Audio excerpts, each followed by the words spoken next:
بسم الله الرحمن الرحيم ولنبلونكم بشيء من الخوف والجوع ونقص من الأموال والأنفس والثمرات وبشر الصابرين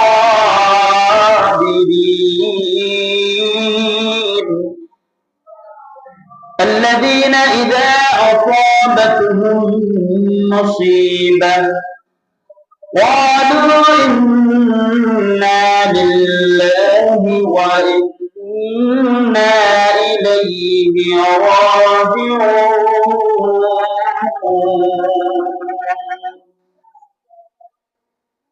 رب كريم قرآن شريف سورة البقرة মধ্যে বলেন ولنبلونكم بشيء من الخوف والجوع আমি তোমাদেরকে পরীক্ষা করবই করব ولنبلونكم লাম তাকিদ নুন তাকিদ জুমলা তাকিদ তিনটা তাকিদ দিয়ে আল্লাহ রাব্বুল আলামিন বলেন অবশ্যই অবশ্যই আমি তোমাদেরকে পরীক্ষা করবই করব বিশাইইম মিনাল খাউফি ভয়ের দ্বারা এই ভয় কিসের ভয় বলে এই ভয় হইতে পারে জালেমদের জুলুমের ভয় এই ভয় হইতে পারে কোন শত্রুর ভয় এই ভয় হইতে পারে কোন ভয়ঙ্কর প্রাণীর ভয় বিভিন্ন ধরনের ভয়ের দ্বারা আমি তোমাদেরকে পরীক্ষা করব তোমাদেরকে অভাব দিয়ে আমি পরীক্ষা করব অভাবের মধ্যে ফেলে তোমাদেরকে পরীক্ষা করব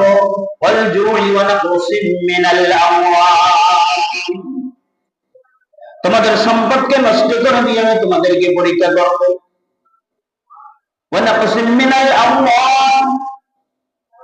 তোমাদের যে সমস্ত সম্পদ রয়েছে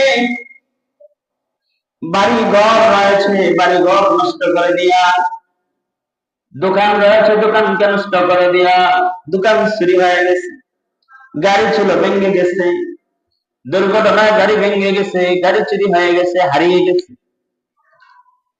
দোকান লুট হয়ে গেছে জমিন আরেকজন জবরদখল করে নিয়ে গেছে আরেকজনের টাকা নিয়ে গেছে বলে নাকসিম মিনাল আমওয়াল সম্পদকে নষ্ট করে তোমাকে আমি পরীক্ষা করব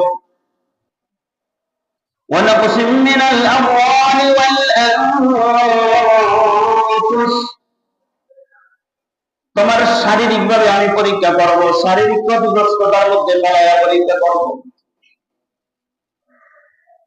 শরীরে বিভিন্ন ধরনের রোগ নিয়ে তোমাকে পরীক্ষা করব সুস্থ সবল মানুষ হঠাৎ করে অসুস্থ হয়ে গেছে বিছানা থেকে উঠতে পারে না এক সাইড অবশ হয়ে গেছে পা একটা অচল হয়ে গেছে হাত অচল হয়ে গেছে শরীরের মধ্যে বিভিন্ন ধরনের রোগ দেখা দিচ্ছে সুস্থ মানুষ হঠাৎ করে দেখা যায় কোমরে সমস্যা হঠাৎ করে পিঠে সমস্যা হঠাৎ করে ঘাড়ে সমস্যা হঠাৎ করে কানে সমস্যা হঠাৎ করে হাতে সমস্যা পায়ে সমস্যা বিভিন্ন ধরনের রোগ দিয়ে আল্লাহ তাআলা বলে আমি তোমাকে পরীক্ষা করব ওয়ানাকুসিম মিনাল আমওয়ালি ওয়াল আনফুস আনফুসের আরেক ব্যাখ্যা হলো নিজের সন্তান কলিজার টুকরা সন্তানকে তার কাছ থেকে আলাদা করে দিয়ে আল্লাহ পরীক্ষা করবে আল্লাহ যেন বলেন যে সন্তানকে মানুষ করতে গিয়া দিনকে রাত করেছো রাতকে দিন করেছো যে সন্তানের জন্য কত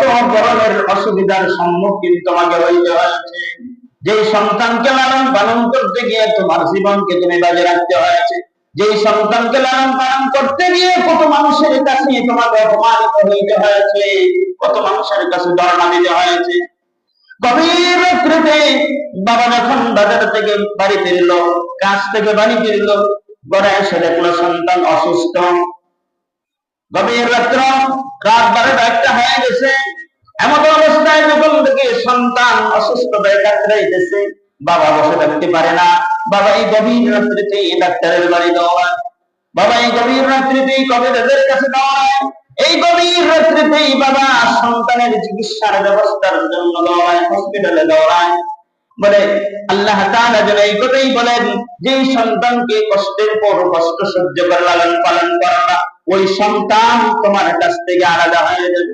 বউর কথা শুনে বাবার কথা শুনে না, শ্বশুর বাড়ির কথা শুনে মা বাবার কথা শুনে না, অথবা কারো কথাই শুনে না।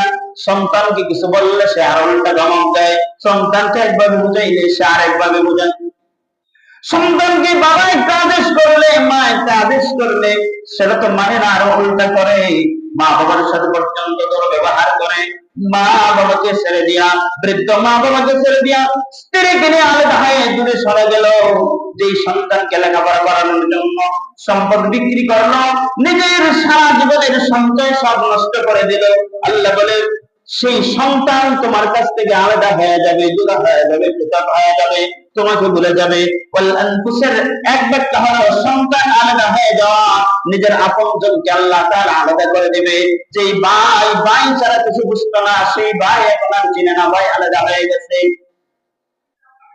আত্মীয় স্বজনরা আলাদা হয়ে যাবে, আত্মীয় স্বজনরা আর পরিচয় দেয় না, দূরে সরে গেছে। অথবা নিজেই অসুস্থ হইয়া নিজেই বিছানার রোগী হয়ে গেছে, নিজের শরীর নিজে চালাইতে পারে না। আল্লাহ বলে এমন পরিস্থিতির সম্মুখীন করে আমি তোমাকে পরীক্ষা করব।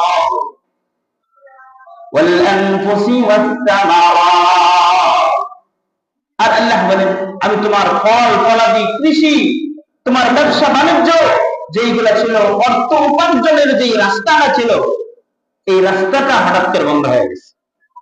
দোকান ভাড়া পাইতো, হঠাৎ করে দোকান ভাড়া কমে। বাড়ি ভাড়া পাইতো, বাড়ি ভাড়া আটকে গেছে, বাড়ি ভাড়া দেয় না, বাড়ি ভাড়া আটকে গেছে। অথবা বাড়ি কোন কারণে বিক্রি হয়ে গেছে, বাড়িতেই তার হাতছাড়া হয়ে গেছে, বাড়া হাতছাড়া হয়ে গেছে। ব্যবসার যে পথ ছিল সে সমস্ত পথ বন্ধ হয়ে গেছে, আয়ের যত উৎস ছিল সমস্ত উৎস বন্ধ হয়ে গেছে। আল্লাহ বলে কৃষি, ক্ষেত, ফলাদি, ফল ফলাদি, অর্থাৎ আয়ের যে উৎস, সেই উৎসগুলো আল্লাহ তাআলা বলে আমি বন্ধ করে দিয়ে তোমাকে পরীক্ষা করব। বলে সমস্ত রাস্তা বন্ধ করে দিই, বিভিন্ন ভাবে আমি তোমাকে পরীক্ষা করব। যদি ওই পরীক্ষায় তুমি উত্তীর্ণ হইতে পারো, তাহলে জেনে নাও সুসংবাদ রয়েছে। যারা ধৈর্য ধারণ করতে পারে, ধৈর্য ধারণ করেন ওয়ালাদের জন্য আল্লাহ বলে আমি সুসংবাদ রেখে দিয়েছি, তাদের জন্য সুসংবাদ। আরেক জায়গায় বলছি أفحسبتم أنما خلقناكم عبثا وأنكم إلينا لا ترجعون। তুমি কি ধারণা করছো যে নিছক এমনি এমনি তোমাকে বানানো হয়েছে কোনো কারণ ছাড়া? তোমাকে কোনো কারণ ছাড়াই বানানো হয়েছে না, তোমাকে পরীক্ষা করা হবে, তোমার কাছ থেকে পরীক্ষা নেওয়া হবে। তোমাকে এমনি এমনি দুনিয়াতে পাঠানো হয় নাই, তোমার কাছ থেকে পরীক্ষা নেওয়া, তারপরে তোমার জন্য সবকিছু নির্ধারণ করা হবে। আরে তুমি তো আমার কাছে আবার ফিরে আসতেছো, সেদিন তোমার ভালো মন্দের ফল তোমার হাতে উঠে। আরেক জায়গায় বলে أم حسبتم أن تدخلوا الجنة ولما يأتكم مثل الذين خلوا من قبلكم مستهم البأساء والضراء وزلزلوا حتى يقول الرسول والذين آمنوا معه متى نصر الله ألا إن نصر الله قريب। আল্লাহ রাব্বুল আলামিন নাকি বলেন আম হাসিবতুম আন তাদখুলাল জান্নাহ, তোমরা কি ধারণা করো যে তোমরা জান্নাতে হয়ে গেছো? ওয়ালাম্মা ইয়াতিকুম মাসালুল লাযিনা খালাউ মিন ক্বাবলিকুম, অথচ তোমার কাছে এখনো পর্যন্ত সেই অবস্থা আসলো না, তুমি সেই অবস্থার সম্মুখীন এখন হইলা না যে অবস্থার সম্মুখীন হয়েছে পূর্ববর্তী নবীরা। মাসালুল লাযিনা খালাউ মিন ক্বাবলিকুম, পূর্ববর্তী নবীরা যে সমস্ত অসুবিধার সম্মুখীন হয়েছেন, যে সমস্ত কষ্টের সম্মুখীন হয়েছেন, এমন কষ্টের সম্মুখীন তুমি হইলে না আর তুমি মনে করছো তুমি জান্নাতি হয়ে গেল। মাসাতহুমুল বাসাউ ওয়াদ-দারাউ ওয়া যুলজিলু, সমস্ত দিক থেকে তাদের উপর বিভিন্ন ধরনের মুসিবত চলে আসছে। আত্মীয় স্বজন তাদের কাছ থেকে বিয়োগ হয়ে গেছে, সম্পদ তাদের হাতছাড়া হয়ে গেছে, নিজের আপনজন তাদের কাছ থেকে দূরে সরে গেছে। এমন অবস্থা তৈরি হয়েছে যেন পায়ের তলার মাটি নেই, পায়ের তলার মাটি যেন সরে গেছে। কঠিন মুসিবতে পড়লে আমরা বলি যে এত মুসিবতে পড়ছে, পায়ের তলার মাটি নেই। জুলজিলুর অর্থ হলো এমন যেতে এমন একটা অবস্থার সম্মুখীন হয়ে গেছে, মুসিবত যত উপর দিক থেকে আসছে, পায়ের তলার মাটি নেই। সে দাঁড়াইবার মতো, স্থির নেওয়ার মতো তার সেই সুযোগ নাই।